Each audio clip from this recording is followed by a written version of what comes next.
Hey kids, it's Englentine here, and Marvel put out a Spotlight Generations preview. So I figured, hey, you know what might be fun? Let's share these things. See how they go. See what everybody thinks.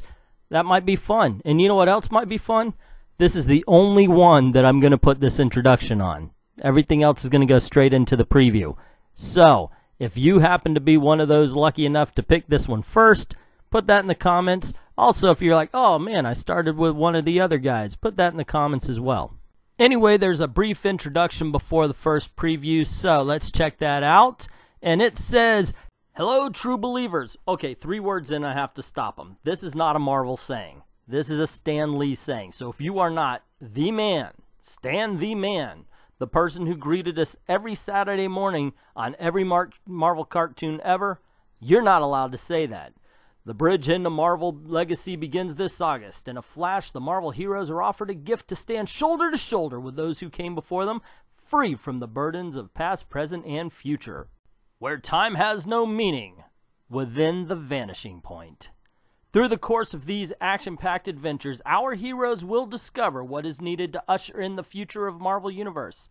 This August, prepare for Marvel's Generations.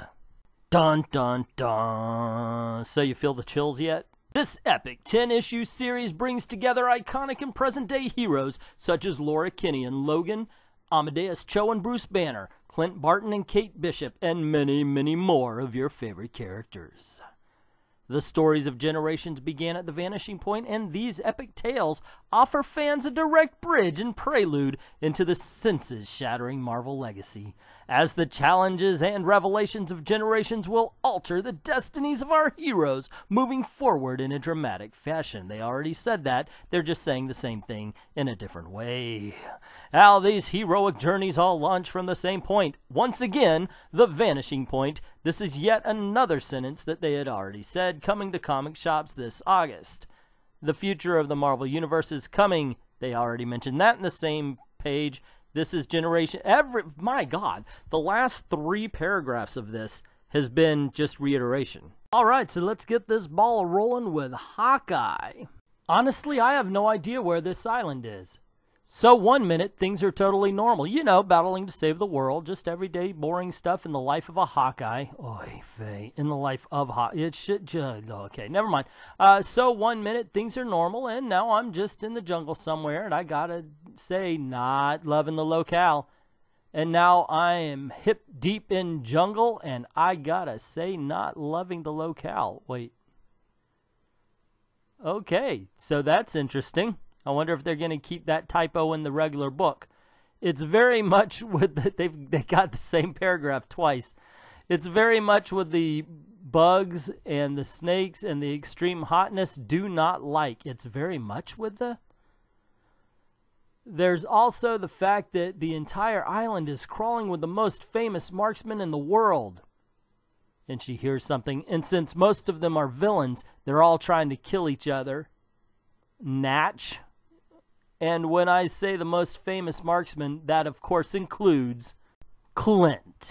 Okay, just a quick review of what we just read. I cannot believe the horrible dialogue. Oh my goodness. I don't have Hawkeye. Jack has Hawkeye. So I don't usually read her. Holy Toledo, that's horrible. I mean, that is some really bad dialogue. And the fact that in a preview that you're trying to use to sell this book, you print the same conversation or the same paragraph twice. Oh my gosh, it's like advertising that this is going to be a garbage heap. And the good news is there's an interview after. The writer is Kelly Thompson, and it says she's an American comic book and novel writer. Thompson is an expert in penning superheroines with the credits on books featuring A-Force, Captain Marvel, and even Princess Leia. She is also the writer of the current Kate Bishop Hawkeye series. Stefano Raffaele is an Italian comic book artist.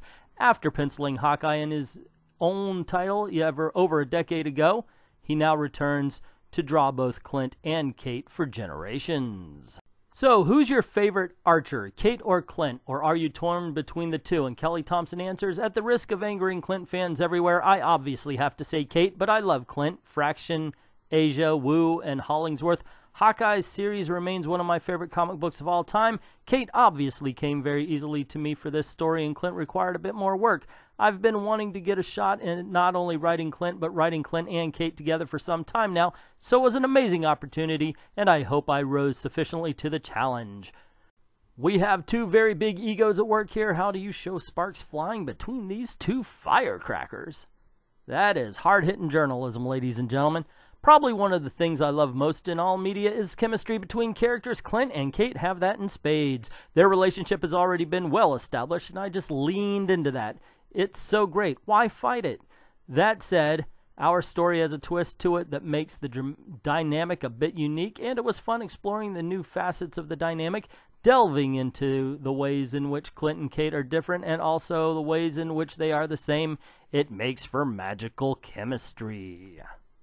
How about better dialogue? That would make for magical chemistry. We know she's able to write for a man. She just wrote some of America No. 5.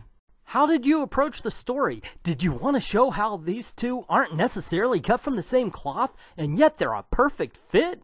Objection. Leading.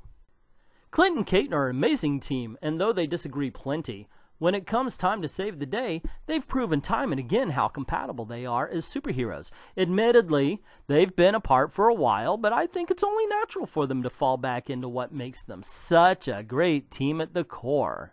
This is about my fourth take right now, and it's come to my attention that this girl does not actually write Hawkeye. She writes Kelly Thompson, and you can tell that in the way she talks, in the way she answers the question. And this speaks volumes as to what kind of book you're going to get. I mean, I believe that she actually wrote the questions, too. I have a feeling that this is one of those things where they said, interview yourself. And so, voila, you have an interview going on. And I'm not going to read through this again, because it's inane, and it just says, oh, well, I just wanted to write a good story. All of those words you're seeing right now, and that's what falls down. I'm very excited the two are together, and I wanted to write a good story. That's all she had to say. So there you go. Hawkeye Generations, the preview. What did you think? Is this one to pass on, or is this one that you're like, oh no, after I saw that, I'm completely open. I'm completely into it. I got to tell you, it lost me the very moment I read the same paragraph twice. I don't know what it could do to get me back after that. But this is the preview, ladies and gentlemen. This is the best foot forward. This is the part where they have to drag us in.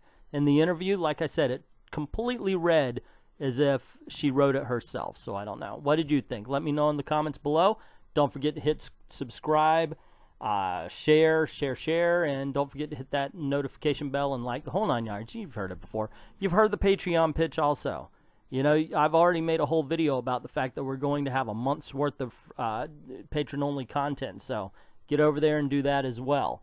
It will be worth it, I promise you. And for me, no, I didn't like the Hawkeye preview.